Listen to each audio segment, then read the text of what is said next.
When Brentford, Fulham, West Ham and Wolves have scored more goals than Manchester United in the Premier League this season, I think we've got a problem. So I went back and watched all of the goals under Erik Ten Hag, plus most of the shots, to try and figure out what the problem is. I'm Statman Dave. Welcome today. We're going to be diving into some serious statistics and analysis. If you like that, make sure you smash the like button. Also subscribe if you're new. Anyway, let's get this party started.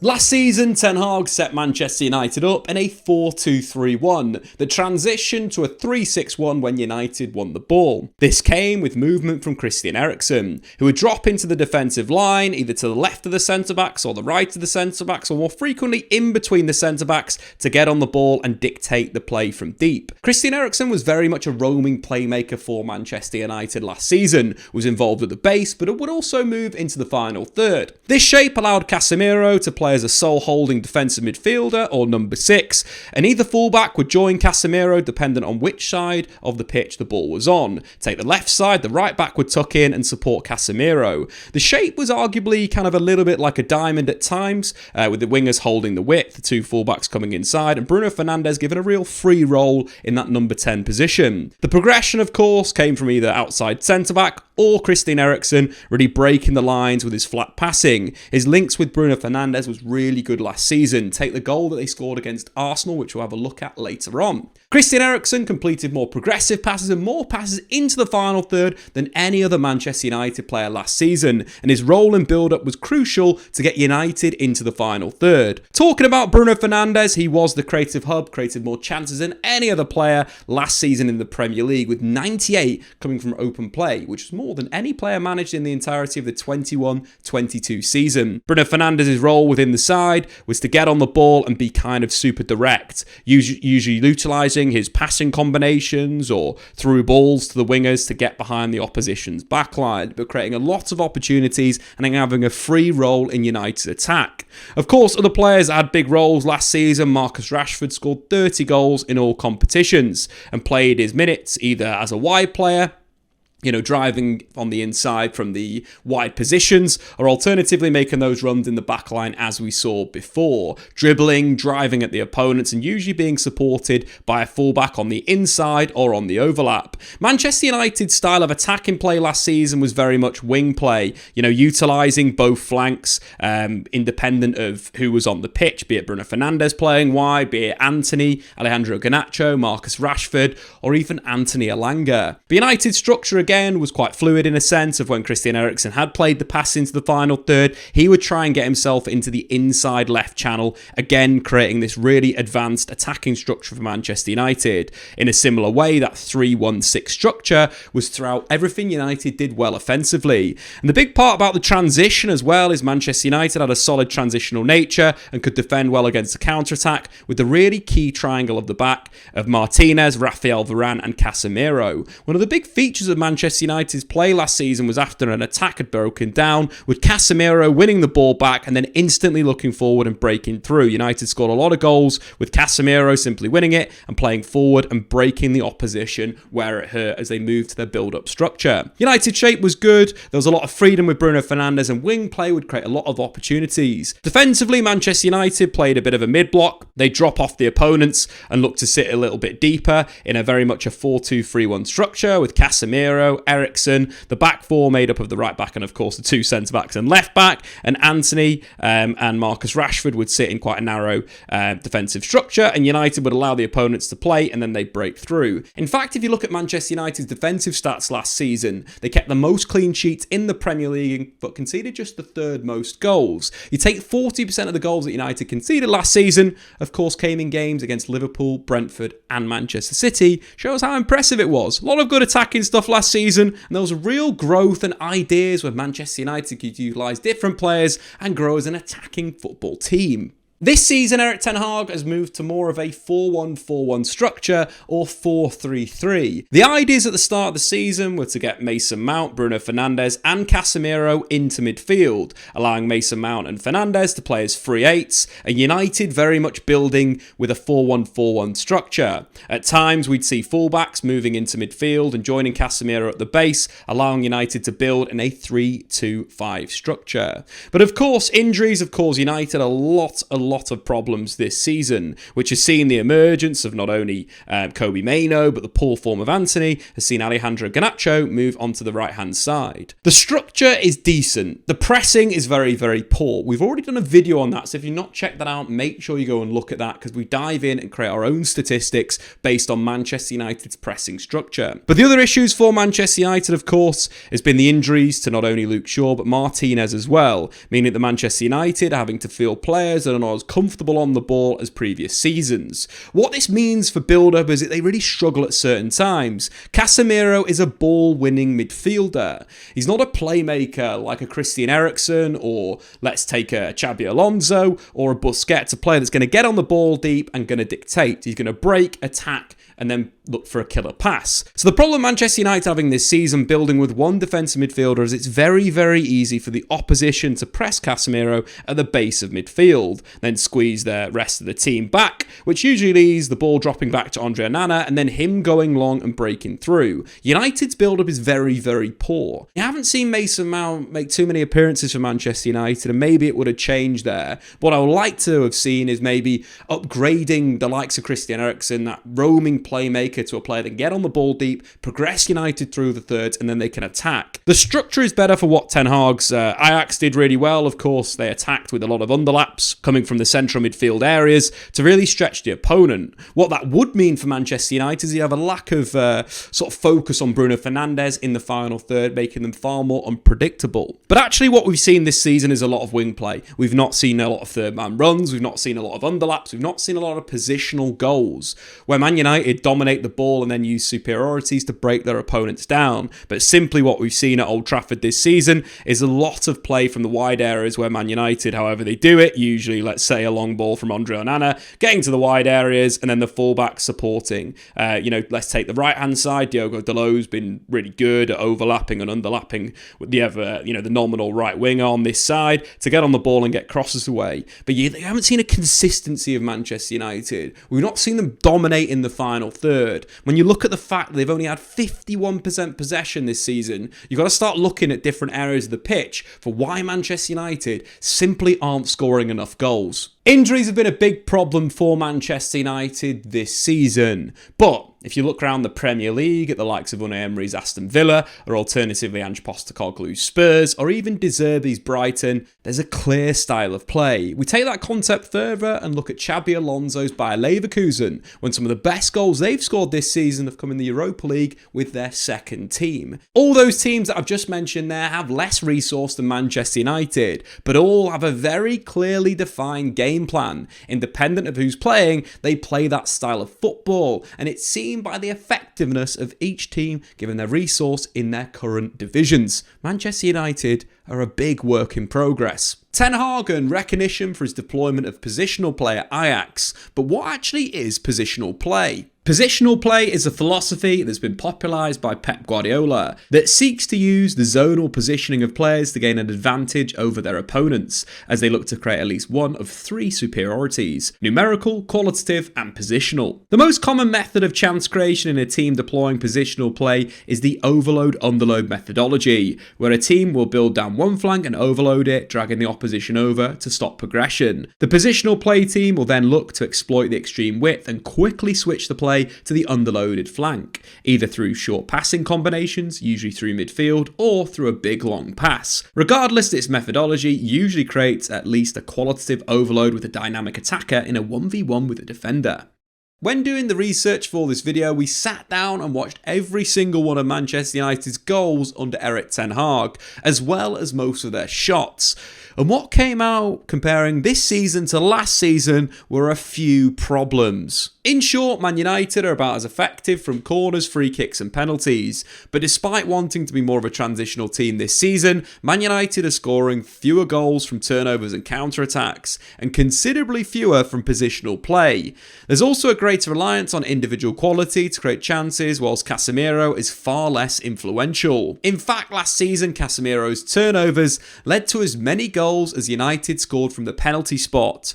But this season, Casemiro's turnovers have led to just a single goal. But most worrying is the positional play goals. It's quite hard to define what a positional play goal is in compared to the likes of a goal from a set piece or a counter-attack. So we defined our own criteria of what a positional play goal is as follows. Continuous team possession that leads to a goal with clear intention to utilise aspects of positional play. Last season, United scored a decent amount of goals from positional play, around 31% of their 58 Premier League goals coming from aspects of this approach. But this season, that percentage has significantly dropped to 18%, with 3 of those goals coming in back-to-back games against Wolverhampton Wanderers and West Ham United, in games where Erik Ten Hag could actually select his best 11. To put Manchester United's lack of ability to create through sustained pressure into perspective, Manchester City scored more goals in 27 games this season in the Premier League than Erik Ten Hag's men have managed in the entirety of his 58 games in the Premier League. Obviously, Guardiola's men are the gold standard of positional play,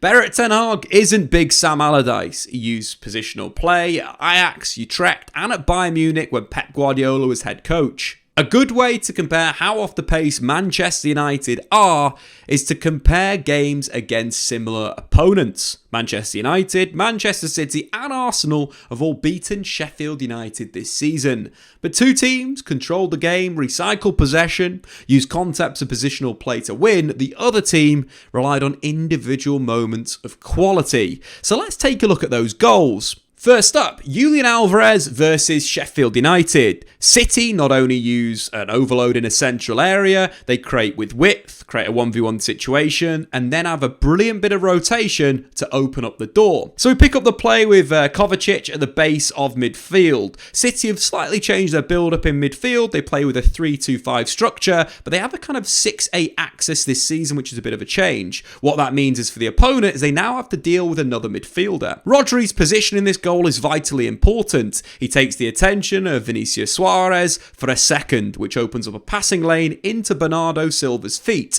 You can see Man City have formed a diamond around the ball. The ball's played into Bernardo Silva's feet, it's then laid off to Phil Foden. City basically have a 2v1 in between the lines, with Silva dropping off the line and Foden in the inside left channel. Foden simply plays the ball out to Oscar Bob, creating a 1v1 with Jadon Bogle. Huge amount of space for Manchester City's winger. The next bit is absolutely brilliant. Laporta is a key move of positional play. It's stopping the play and allowing players to move around it. And we see that with Bernardo Silva, who makes a great run, pulling the defence over, which opens up a space for Phil Foden, as Oscar Bob still is in possession of the football, to break into the space in behind the defence and slide it for Julian Alvarez to simply put the ball in the back of the net. A brilliant positional play goal that uses concepts of overloading, underloading, creating 1v1s and then utilising rotation and space. A great goal. Moving forward to Arsenal. So Arsenal, similar thing, Sheffield United. They're using an under-overloading strategy here to create a 3v3 for their best part of their team. That's Saka, Ben White and Martin Ødegaard. So Arsenal recycle possession, it's on the left-hand side, and we can see you've got 5 Sheffield United players have been drawn over to Arsenal's left.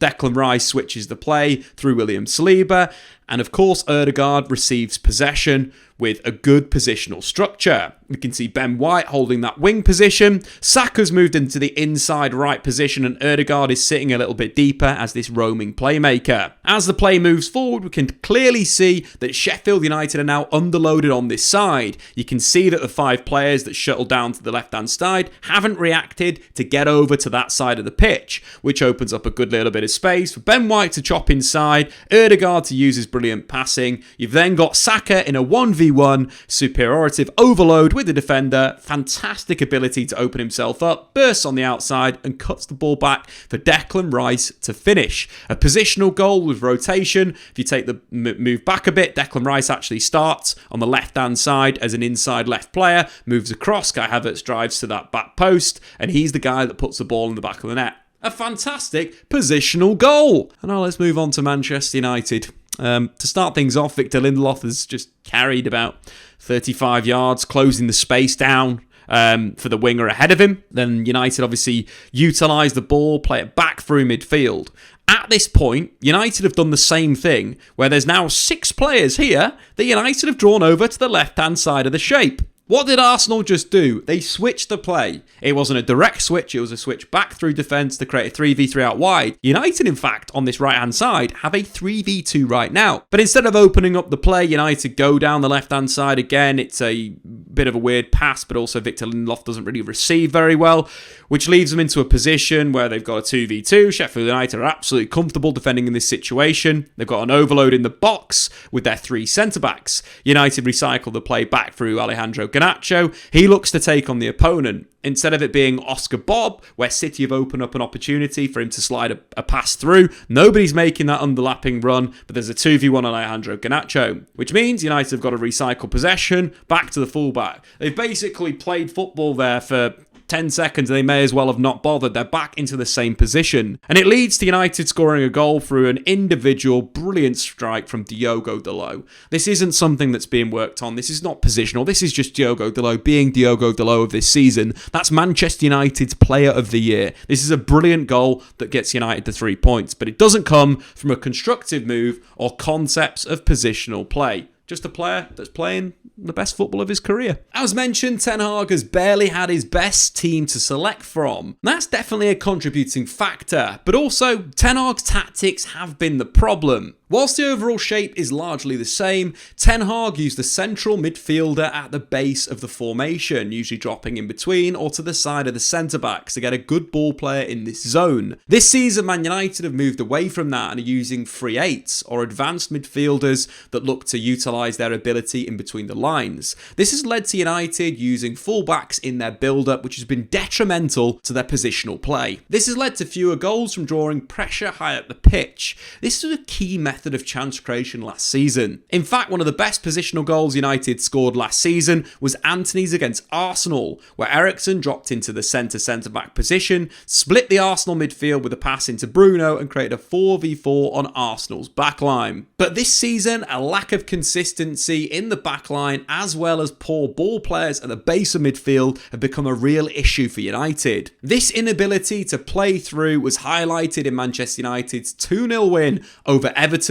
In particular, Casemiro struggled, and in the first 20 minutes he gave possession away 6 times with sloppy passes when there really wasn't any reason for him to do so. Everyone has poor games, but we're talking about 15-yard passes. This comes back to the fact that at Ajax, Ten Hag had reliable ball players at the base. Casemiro is an elite level destroyer, but not a ball player, and United have really struggled with that lack of ball playing midfielder as a number 6. Ten Hag has been once again let down by United's poor recruitment. But again, Ten Hag is not blameless. He simply needs to use midfielders at the base, control games and move away from this idea of being Everton and transitional. Amrabat could do a job at the base, Christian Eriksen, Bruno Fernandes could do a job there, or even playing Casemiro as a centre-back, having another ball player in that deep area, allowing United to be much better on the ball. Alternatively, play more ball players and camp in the opponent's half. Move away from being a transitional team that's reliant on players that are a little bit out of form this season. We've seen how Manchester City and Arsenal especially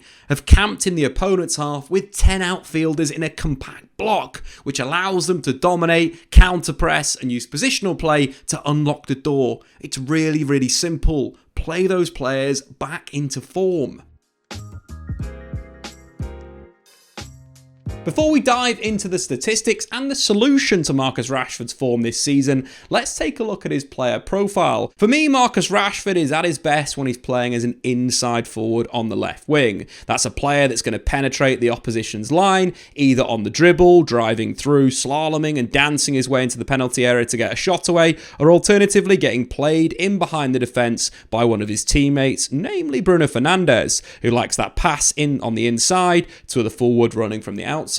Rashford has the pace, the ability 1v1, and that intuition as a dribbler to disbalance his opposition and then drive through and get a shot away. For me, the best position for Marcus Rashford is in that inside forward position on the left, so he can test out that space between the opposition's fullback and the centre-back. Or alternatively, Marcus Rashford is utilised well as a striker, but he's got to be playing as a 2 in my opinion. I do like when he's utilised at the kind of back end of games as that central figure to be a direct option on the counter-attack, but I'd argue that as a centre-forward, he's better playing as an advanced forward with someone to link in behind him. Erik Ten Hag did that last season with Manchester United. What we'd see is Wout Weghorst dropping into that number 10 area, Bruno Fernandes would move to the right wing, and someone like a Jadon Sancho would play out left, allowing Marcus Rashford to do what he does best and attack those channel areas with movement in behind the opposition's defence. Notably, we'd see Bruno Fernandes again looking for those passes, sometimes at the outside of his boot, to free Marcus Rashford or early crosses into the box or balls into the channels. But that was a really good use of Marcus Rashford. And when we look at his statistics, 43% of his goals he scored last season across all competitions came when he was playing as a number 9. Manchester United beat the likes of Barcelona last season with Rashford in this position. Before the World Cup though, Rashford had only scored once in 13 games. But after the World Cup, often when paired with Wout Weghorst as a second striker behind him, Rashford scored 12 goals in 23 games. Compare that to this season, Marcus Rashford has only scored once in 700 minutes. But the change of shape doesn't get the best out of the England international. Now in the 4-3-3, Rashford's main job as that number 9 is to link the play, is to drop off the line, receive balls to feet, and then get himself into the penalty area. This doesn't really fit his skill set. Rashford's skill set when he's playing as a 9, as we mentioned before, is hitting those channels, it's attacking the space in behind the opponents. And I think one of the big things that Manchester United probably need to do is get a second striker in and around him, and Manchester United of course have gone into the market and done that. They've signed Rasmus Højlund, but we've still not seen kind of a two-man strike force of Marcus Rashford and Rasmus Højlund with, let's say, Bruno Fernandes wide right, Casemiro, Mainoo in midfield, and the two players playing in kind of a narrow 4-2-3-1 structure. That's what I really want to see. That partnership could be really devastating. We saw it in action in the Premier League against Brighton. Manchester United have only played the diamond on 2 occasions. Of course, they beat Everton in a recent Premier League game with a counter-attacking display of Garnacho and Rashford running off the back line. But what we've not seen enough of course, the other way around, playing a diamond in midfield with Scott McTominay, Casemiro, Kobbie Mainoo, Bruno Fernandes at the tip, and then Rashford and Højlund operating in the channels. If we look at Rashford's statistics in that game, he had 9 shots in the game against Brighton, 2 on target, which is the most he's managed in a Premier League game this season, but he also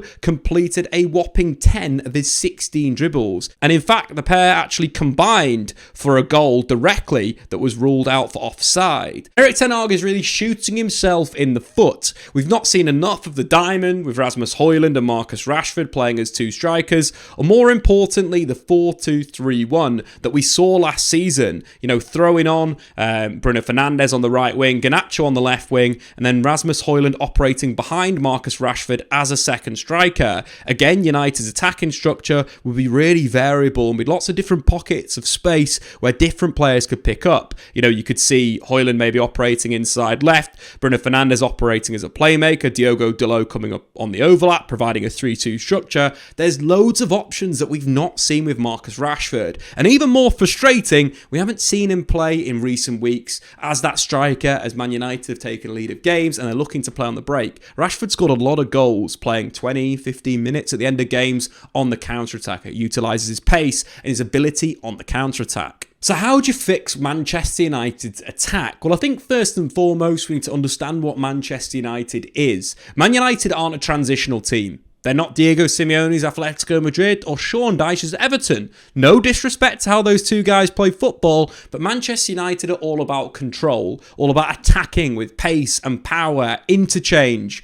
playing with wingers, and scoring for fun. That is Manchester United, not a team that sits deep and only has 51% possession against Everton. So how do United get there? Of course, the first big problem United need to solve in the window is buying a new right-sided centre-back. Rafael Varane is a good defender, but a poor ball player. Not in 2024 can you have someone like Rafael Varane in your team that doesn't progress play. So number one, United need a new right-sided centre-back that's going to be able to play the passes into midfield and allow United to dominate. Number two, United need a new number 6 that's going to be focused on being a playmaker that can get on the ball in those deep areas and maybe allow United to play this 4-1-4-1 structure that Erik Ten Hag has moved to this season. Kobbie Mainoo could play this position. He could operate as that number 6, but I think his skill set is much better to be utilised in the final third. We all saw what he did against Wolverhampton Wanderers and how he destroyed them for the 4th goal that won Man United the game. Kobbie has got bags of talent that I think can be utilised up the pitch. So with United, if they wanted to build in a similar way with Christian Eriksen building in a 3-1 structure, for me, Bruno Fernandes is the deeper player, allowing both fullbacks to push on inside or outside. What I'd like to see more is Rashford narrow up and the nominal left winger, be it Luke Shaw or a new signing, as United should have done last summer, allowing them to hold the width. United need an Alphonso Davies type player. I'm not saying going to sign Alphonso Davies because he's basically going to join Real Madrid. We all know that, like Kylian Mbappe, who's, secretly joined Real Madrid. We all knew that was happening. Davies is going to be the same player. So we need a player like him, a player that can command the flank, that can dribble, that can take people on the outside, allowing Rashford to be closer to Rasmus Højlund and playing as an inside forward in that central area. So United's build-up structure with Bruno Fernandes, moving either Diogo Dalot inverting to join the nominal defensive midfielder, a new recruit signed in, the new right centre-back operating out there, and Fernandes dropping to get on the ball in these deep areas. If we actually have a look at Bruno Fernandes' progressive numbers, they're some of the best in the Premier League. And his ability to dictate the play for deep will allow United to play through pressure. One of the big problems United have found this season is they struggle to play through pressure. They don't have a linchpin in defensive midfield to play through and bounce through. So going forward, if Erik Ten Hag wants to continue in this way, Bruno Fernandes dropping deep to get on the ball is an absolute must for next season, allowing Mainoo and Rashford to operate in the inside channels. Of course, with the fluidity of football and the interchange of certain positions, Bruno's not going to be sticking there. Will rotate after dropping the ball high, so maybe getting into a central midfield position, and United actually building maybe with a 2-3-5 structure, dominating that central area. Too many times this season we've seen teams dominate United in the centre part of the pitch. So why can't United go for 6 players in that central zone? 4 technical ball players, 2 strikers, allowing United to really score goals, allowing both Alejandro Garnacho on the right wing and Luke Shaw on the left wing to provide the threat. But United also need to be interchangeable. They need different solutions to different problems. That could be Rashford holding the width, Bruno Fernandes playing inside. But United do need 3 players. They need a new flying left wing back, they need a right-sided centre-back, and a ball-playing number 6. It's as simple as that, and that would fix Manchester United's issues playing out for the back, and thus they would score more goals. It would also allow United to be better from a creation perspective, with Bruno Fernandes being deep and having runners such as Marcus Rashford and Kobbie Mainoo in the kind of inside channels, with Højlund dropping off. It creates more interchange, more problems for the opposition, and United will score more goals. So in conclusion, Manchester United simply haven't scored enough goals under Erik Ten Hag this season, and the lack of style of play is a big concern. We've seen flashes in it in the 18 months that Erik Ten Hag's been in charge, but we've not seen consistency. And the issues come when you compare Erik Ten Hag to the likes of Jurgen Klopp, Ange Postecoglou, and Mikel Arteta. If we take a look at Liverpool, Klopp immediately got a response from them. The gegenpressing was on show very early on in his career. They even settled on the iconic 4-3-3 about 6 months into his time as a manager. If we take a look at the average positions from the 2016-17 season game against Burnley, we can clearly see that 4-3-3 structure. Taking a look at Mikel Arteta's Arsenal, 1.5 seasons into his reign, was around the 21-22 season. Started the season in a 4-2-3-1, then cleared out a lot of big names such as Aubameyang, and they started to move to the 4-3-3 in possession. And even though they missed out on the top four, the style of play was getting there. Take the average positions versus Everton. We can clearly see Martin Ødegaard and Granit Xhaka as the two free eights, with the two wingers holding the width of the pitch and Lacazette as a false nine. And taking this season, Postecoglou has got Spurs playing their possession game after just one pre-season. Ange followed Nuno Espirito Santo, Jose Mourinho and Antonio Conte, all managers that play a very different defensive style. So it's not like the players already had a basic understanding of his approach. And taking the average positions from the game against Brentford, we can clearly see those wing-backs inverting and the 2-8s being super free. And if we compare that to Manchester United's best performances with their strongest starting 11, which has only actually featured twice this season, against Wolverhampton Wanderers and West Ham, it looks a lot better. But the concern is we're not seeing the shape, structure, possession game, and positional goals enough under Erik Ten Hag. But anyway, thanks for watching. Should Manchester United continue with Erik Ten Hag next season? That is the big debate of the moment. Manchester United have shown, as we mentioned, in a few games of what they potentially could be with better recruitment. A new right-sided centre-back, a new left wing-back that can attack in the final third, and a new ball-playing number 6 are vitally important this summer, independent of whether Erik Ten Hag stays or goes at the end of the season. I've been Statman Dave. Subscribe if you're new. Like the video. We'll see you next time. Thanks for watching. If you've enjoyed this video, why not check out some more content on the Statman Dave YouTube channel.